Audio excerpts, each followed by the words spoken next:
Welcome to another episode of Mental Health Mondays, where we talk to guests who are either professionals in the mental health space, guests who experience or live with a mental health challenge, or a mental health advocate. So make sure that you like, subscribe, share wherever you're watching this, whether it's on YouTube or on the BCC Evolution page. But again, smash that button down below and make sure you subscribe so that you don't miss out on any episodes. And I am super excited to bring on my friend, Jasmine Rice. Let me bring her in. Welcome, Jasmine. Thank you so much for joining me. Thank you so much for having me, Kelli. Yeah, absolutely. So tell the audience a little bit about what you do. Absolutely. I am a transformational mindset life coach, as well as a neurolinguistic programming practitioner, NLP for short, because that's really long. And primarily, I work with individuals who are navigating the next chapter of their lives after they have experienced some type of challenging transition, particularly divorce. It could be other changes like an unexpected job loss, but really rebuilding that next chapter of their lives after they've gone through a lot of unexpected change. Awesome. And I totally forgot. I know we had this conversation when we were at the Ignite Denver that you did NLP also, but I forgot that for whatever reason. So that's awesome. I'm glad to know that you also have your NLP practitioner certification. So what specifically led you into, I mean, usually there's always a story, right? So like what led you into doing this kind of work?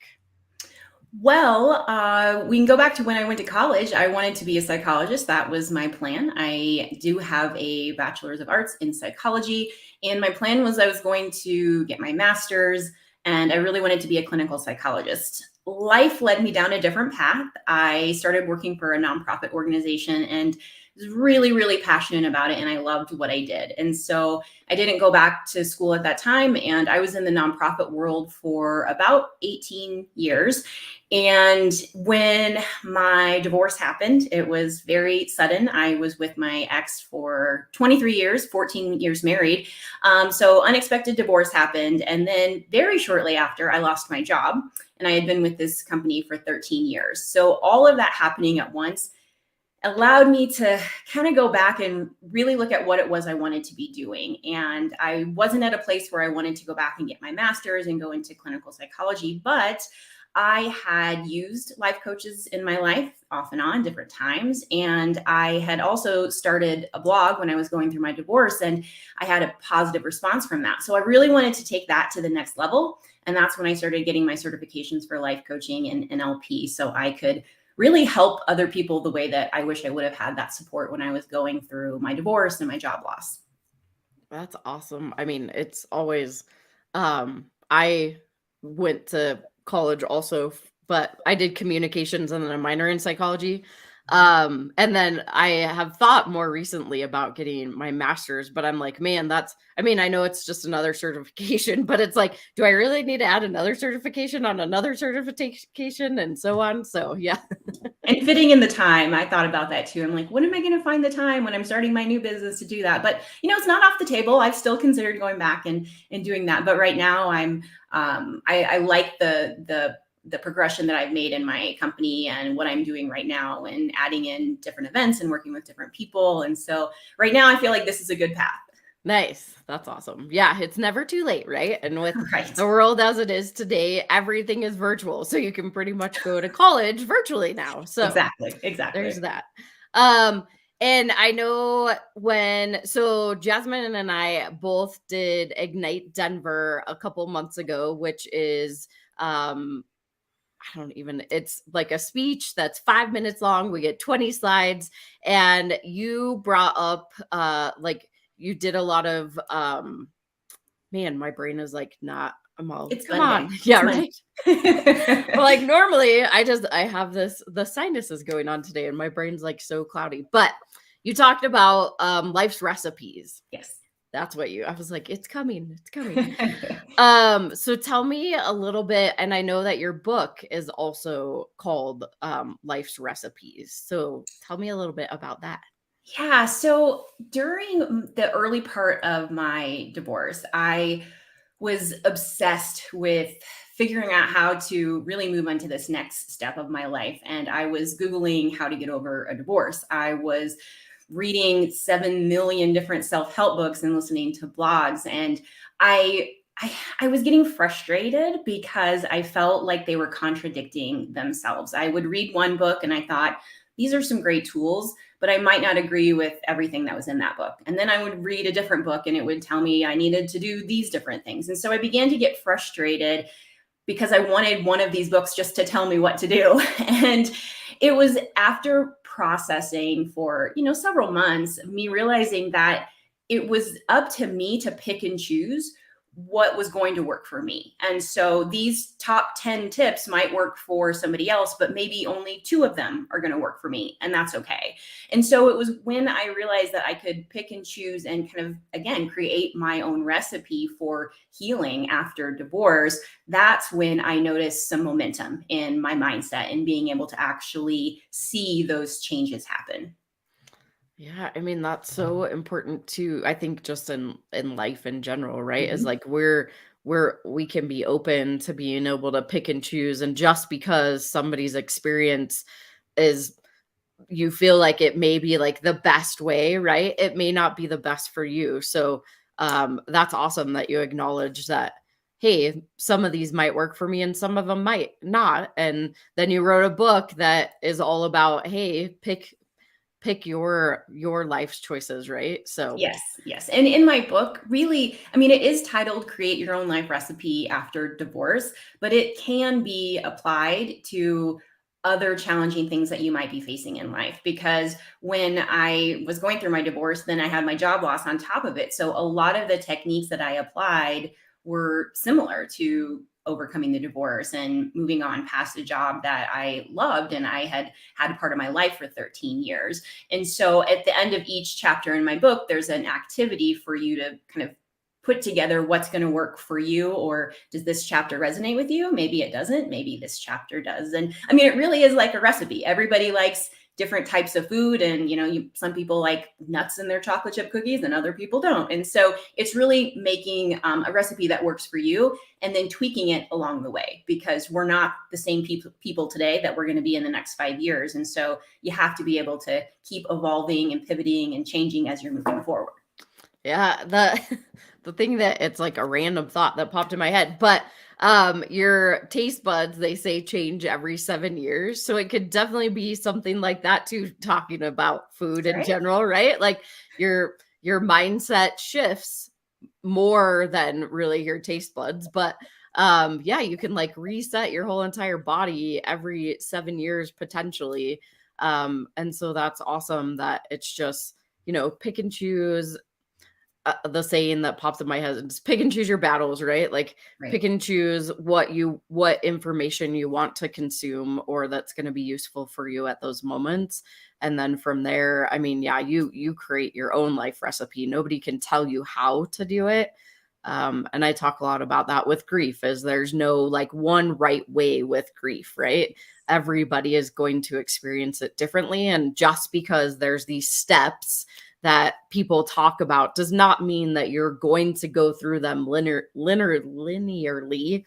Um, and also, it doesn't mean that you're going to go through all of them. So, Right. same Yeah. goes for, like you said, when experiencing whether it be a divorce or a job loss or whatever it might be. You are the one that's going to have to decide what's going to work for you or not. Exactly. And I have a chapter in my book on grief, and I talk about exactly what you said. It's not linear, and some people might start with anger versus denial. And so it just kind of depends. And bouncing around from one to the other is very natural and normal. It's just allowing yourself to really go through those stages rather than trying to skip them and jump ahead and fast forward, because they're going to pop up at some point. So it's better to kind of deal with them as they present themselves. Yeah, definitely. And I know that you have an even even more layers to your story. I don't know if you are wanting to share that also. Sure. Yeah, I can definitely talk about that. So I have struggled with mental health from the time I was probably, I would say, early teenager, and I was bullied a lot in school, and that had a pretty big effect on me. And so I actually attempted suicide when I was 13 years old. I went into a really, really deep depression. I didn't feel like I had anybody to talk to. I was bullied, and that's when I began my counseling journey. And I have been in and out of counseling my entire life, and I love it. There's been times in my life where I haven't felt like I needed it as much, and then there's been times when I've had to go back and really have a session a week. It just kind of depended on what was happening in my life.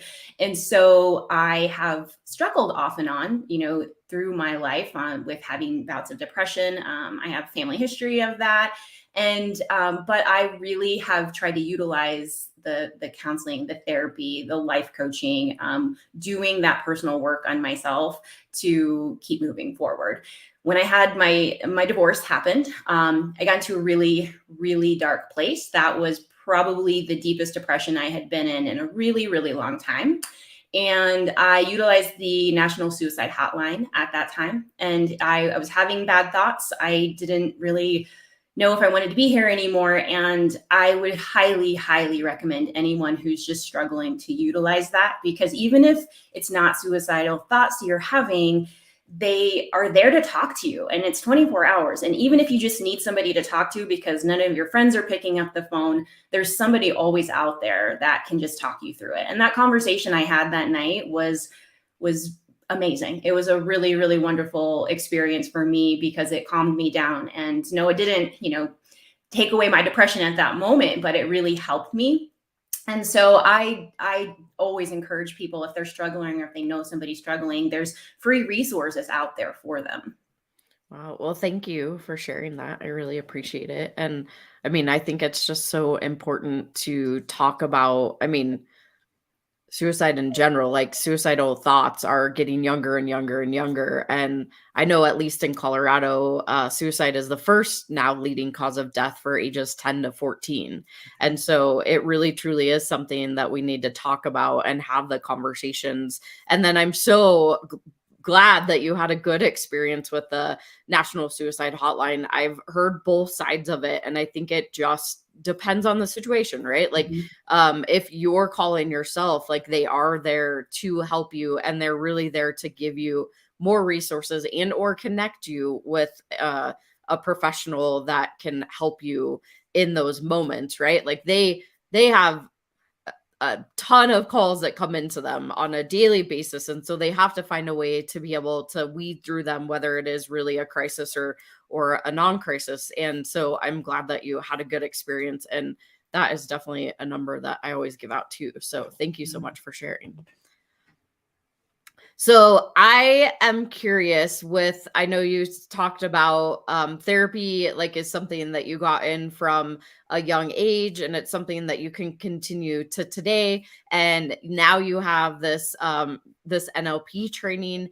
How, for me, right? Like, NLP literally changed my entire life with the trauma of my sister passing. And then my son actually had seizures. So all of that together was really, really traumatic for me. But how, or has it shifted having your NLP training?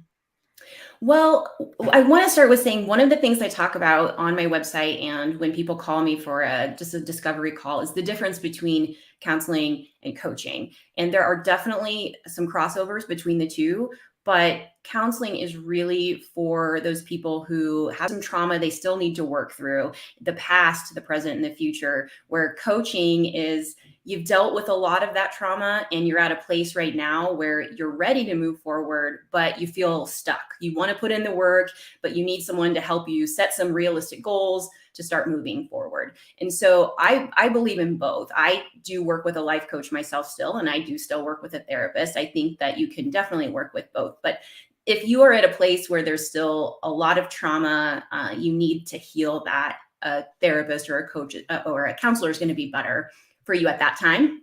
and then maybe a coach down the road when you're really ready to start working forward on those next steps. So I would say when I got into working with NLP, it was because I learned about NLP back when I was in college, and I remember hearing about it, and I was very intrigued with it. And so when I was going through my divorce, I started using NLP techniques.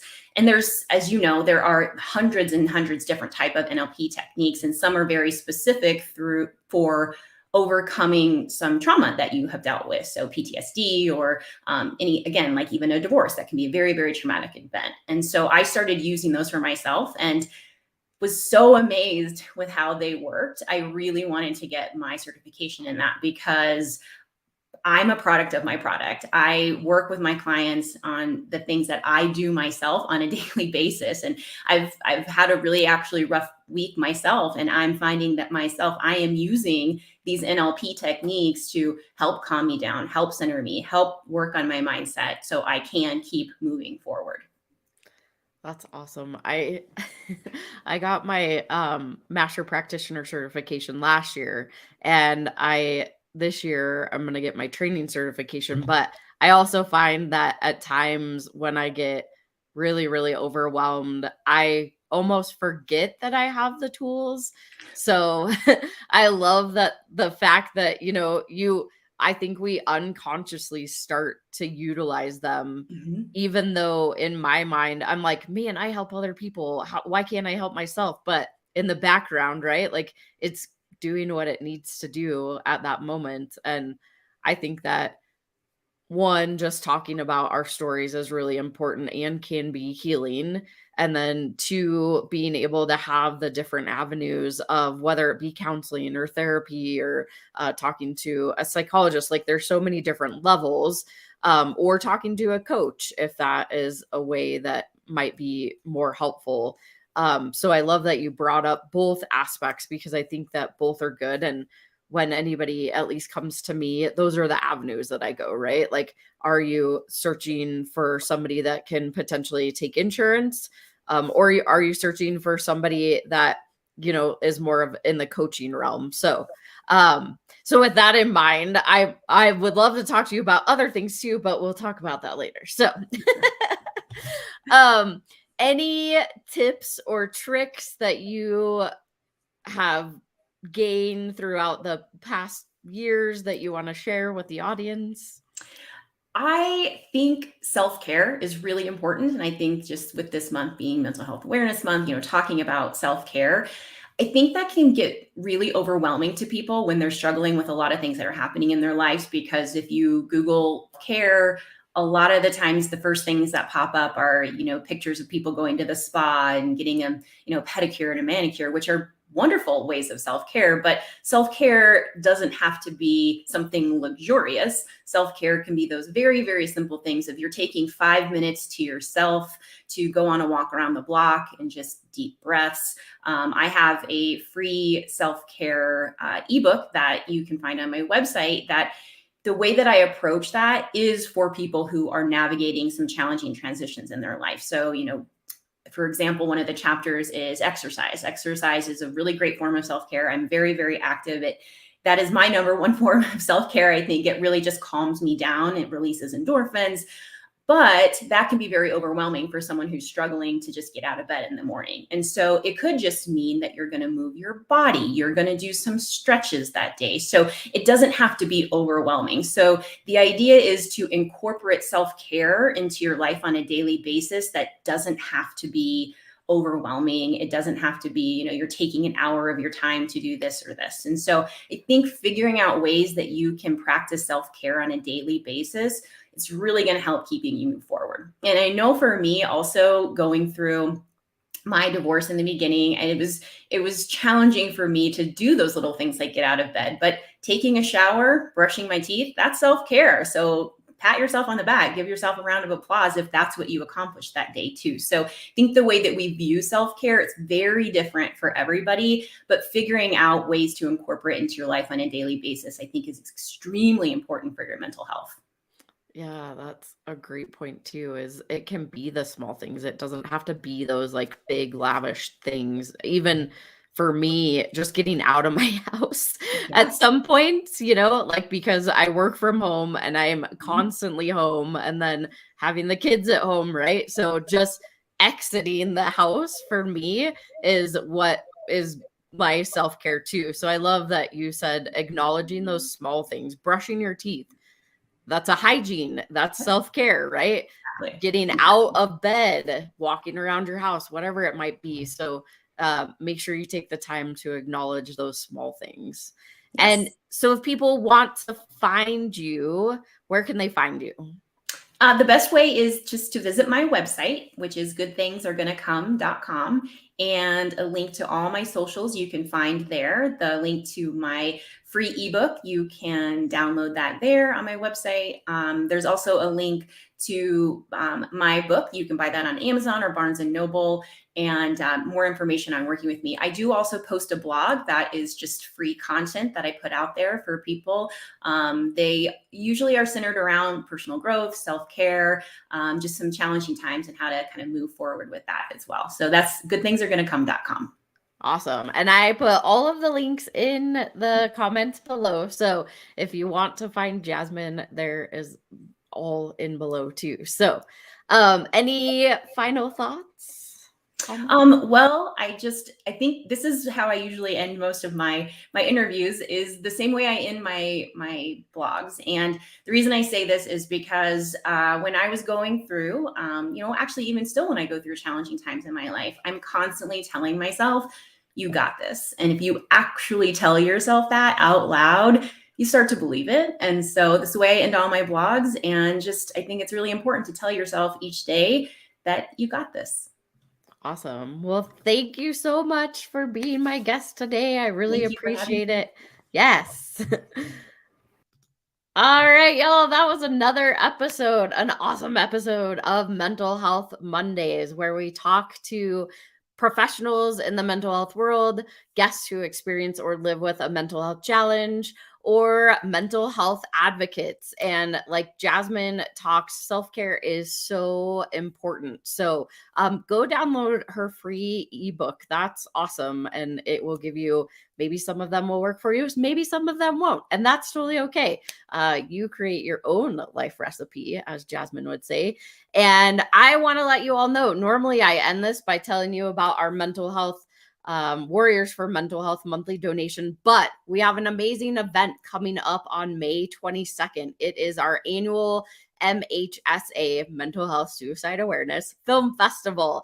It is international. We are showcasing 14 films this year from across the world, and it is a hybrid. So you can either come in person. If you're in Denver, we'll be at the Bug Theater, super cute old theater downtown Denver, or join us virtually. We have a VIP where you can be on Zoom and actually ask questions to the filmmakers, or you can just stream it. That's really okay too. So grab your tickets today and come watch the Mental Health Suicide Awareness Film Festival. Again, it is May 22nd from 1 p.m. to 6 p.m. Mountain Standard Time. If you're in person, if you're going to watch virtual, it's 1:45. So we'll start the festival at 1:45 and end probably around 5:36. So make sure you grab your tickets today, because it is one of our largest events of the year, and it's our 4th annual. And I promise you, you will not want to miss these films because they are phenomenal. But thank you so much for watching. Again, like, subscribe, share, tell all your friends, and we'll see you back here next Monday.